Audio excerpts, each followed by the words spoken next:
Shalom, shalom.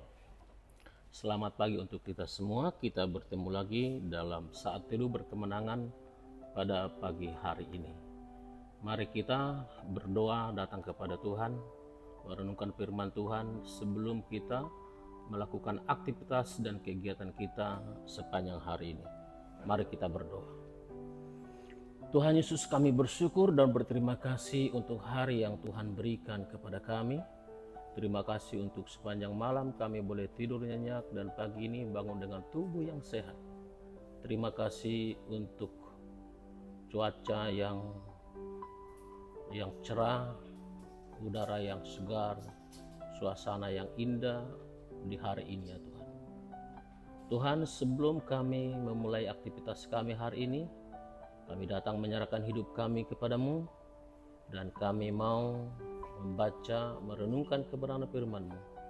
Urapi setiap kami, biar kami mendapatkan makanan rohani, untuk kami dapat berjalan bersama dengan Tuhan sepanjang hari ini.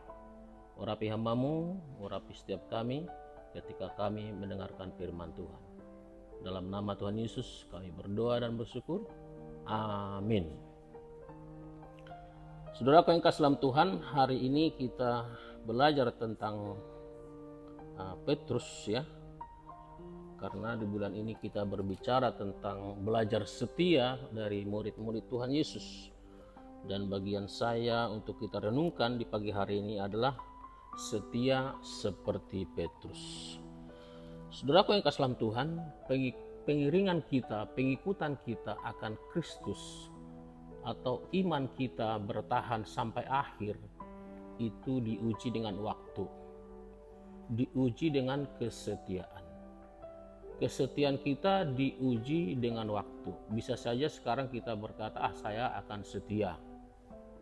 Tapi saudaraku, seiring berjalannya waktu dan di waktu-waktu yang kita lalui, apakah kita akan menghadapi masalah, kesulitan, persoalan, itu akan menggoyahkan iman kita, kesetiaan kita kepada Tuhan.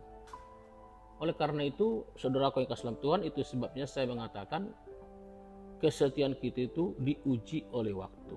Apa benar kita sanggup bertahan sampai akhir hayat kita, sampai mati, walaupun kita ya seperti dijelaskan kepada jemaat di Smyrna, kita susah, miskin, difitnah, menderita.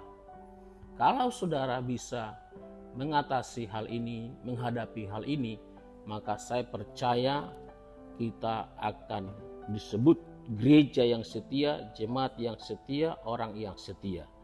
Mari kita melihat tentang Petrus, pelajaran apa yang bisa kita ambil tentang kesetiaan dari Petrus. Pertama kita akan baca dalam Matius 4 ayat 18, dikatakan di sana, dan ketika Yesus sedang berjalan menyusur danau Galilea, ia melihat dua orang bersaudara, yaitu Simon yang disebut Petrus dan Andreas saudaranya. Mereka sedang menebarkan jala di danau sebab mereka penjala ikan. Saudaraku yang kasih dalam Tuhan, Petrus adalah seorang penjala ikan. Itu berarti dia adalah orang yang biasa saja, bukan terpelajar, bukan orang pandai, tapi dia adalah orang biasa yang dipanggil oleh Tuhan.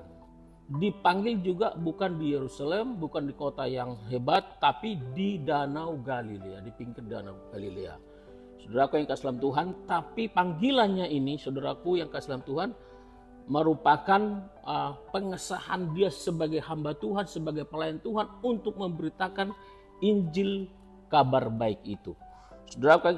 Saudaraku yang kasih dalam Tuhan, Petrus, kalau kita belajar tentang Petrus, saudaraku yang kasih dalam Tuhan, dia adalah seorang yang dikasihi Yesus dan salah satu murid yang paling dekat dengan Yesus.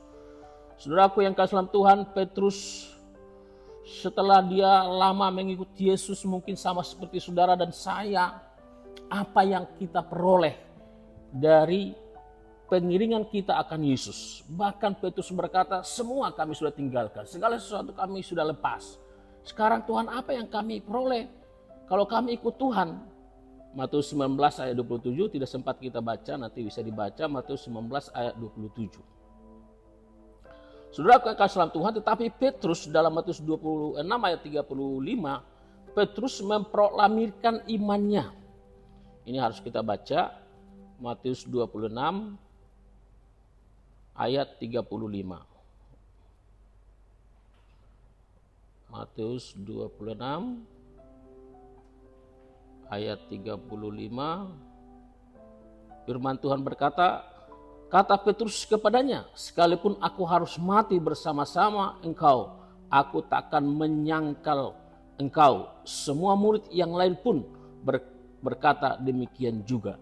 Saudaraku, bisa dikatakan ini sebagai proklamasi imannya, sebagai pernyataan kesetiaan Petrus kepada Yesus bahwa dia akan tetap mengiringi Yesus sampai mati, sekalipun aku harus mati, dikatakan sini. Ya, aku takkan menyangkal engkau. Tetapi saudaraku yang kasih dalam Tuhan, inilah salah satu ujian kesetiaan. Kita tahu bahwa Petrus, singkat cerita, Petrus akhirnya menyangkal Yesus ketika Yesus diperhadapkan kepada pengadilan. Orang-orang di situ berkata, bukankah kau orang Galilea yang selalu bersama-sama dengan dia? Saudaraku yang kasih dalam Tuhan, sampai 3 kali orang bertanya kepada dia. Akhirnya Petrus menyangkal Yesus di dalam Matius 26 ayat 74. Ayat 74 dikatakan demikian. Maka mulailah Petrus mengutuk dan bersumpah, aku tidak kenal orang itu. Dan pada saat itu berkokoklah ayam. Saudaraku yang kasih dalam Tuhan, ujian kesetiaan.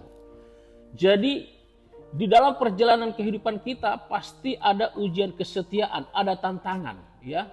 Apakah saudara sanggup? Apakah kita bisa menangkis? Apakah kita bisa menghadapinya? Apakah kita bisa tetap bertahan? Saudaraku yang kasih dalam Tuhan, sekalipun Petrus di sini pernah menyangkal Yesus, tetapi herannya saudaraku yang kasih dalam Tuhan, ketika Yesus bangkit dari antara orang mati, maka murid yang pertama pergi menengok kubur Yesus adalah Petrus. Lukas 24 ayat 12. Kita lihat Lukas 24 ayat 12. Firman Tuhan berkata, sungguh pun demikian Petrus bangun, lalu cepat-cepat pergi ke kubur itu. Ketika ia menjenguk ke dalam, ia melihat hanya kain kafan saja. Lalu ia pergi dan ia bertanya dalam hatinya, apa yang kiranya telah terjadi. Jadi Petrus pernah menyangkal Yesus, tetapi dia menyesalinya, dia bertobat, dan dibuktikan dengan ketika Yesus bangkit, ya, pada hari yang pertama atau hari Paskah. Siapakah yang pertama kali datang menengok kubur Yesus? Dikatakan dalam Lukas 24 ayat 12 tadi kita sudah membaca, Petrus bangun lalu cepat-cepat pergi ke kubur itu. Luar biasa. Saudaraku yang kasih dalam Tuhan, apakah saudara ketika mendengar tentang Yesus, hati saudara berkobar-kobar, ingin cepat-cepat bertemu dengan Yesus, ingin cepat-cepat memuji, memuliakan, mendengar firman Tuhan seperti yang dilakukan Petrus? Saudaraku yang kasih dalam Tuhan, karena Petrus menunjukkan kesetiaannya, menunjukkan imannya yang besar kepada Tuhan, maka di Yohanes 21 ayat 17, Yesus bertanya ketiga kalinya. Yohanes 21 ayat 17 dikatakan, kata Yesus kepadanya untuk ketiga kalinya, Simon anak Yohanes, apakah engkau mengasihi aku? Maka sedih hati Petrus karena Yesus berkata untuk ketiga kalinya, apakah engkau mengasihi aku? Dan ia berkata kepadanya, Tuhan, engkau tahu segala sesuatu. Engkau tahu bahwa aku mengasihi engkau. Kata Yesus kepadanya, gembalakanlah domba-dombaku. Saudaraku, yang luar biasa dari kesetiaan Petrus itu, akhirnya Yesus sendiri mempercayakan kepada Petrus untuk menggembalakan domba-dombanya. Saudaraku yang kasih dalam Tuhan, ujian kesetiaan kita pasti ada. Apakah kita sanggup bertahan dan menunjukkan iman kita terhadap Tuhan?